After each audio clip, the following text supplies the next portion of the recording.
বগুড়া বিসিকে দক্ষ শ্রমিকরা তৈরি করছেন টিউবওয়েল, লাইনার আর পিস্টনের মতো বিভিন্ন যন্ত্রাংশ।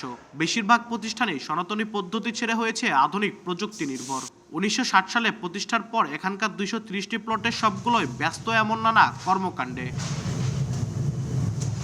বিসিকে কোনো প্লট না থাকায় শহর জুড়ে ছড়িয়ে ছিটিয়ে গড়ে উঠেছে অন্তত 2000 ক্ষুদ্র মাঝারি কলকারখানা। উপজেলা পর্যায়ে আবাদি জমিতেও গড়ে তোলা হচ্ছে কলকারখানা। এতে প্রতিনিয়ত বাড়ছে পরিবেশ দূষণ।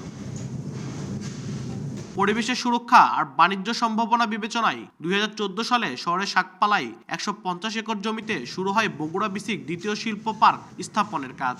কিন্তু মৌজা রেট বেশি ও নিচু জমি হওয়ায় তা বাতিল করে বিসিক। এরপর 2018 সালে শিল্প পার্কের প্রস্তাব করা হয় বগুড়া নাটোর মহাসড়কের দক্ষিণে শাহজাহানপুর এলাকায়।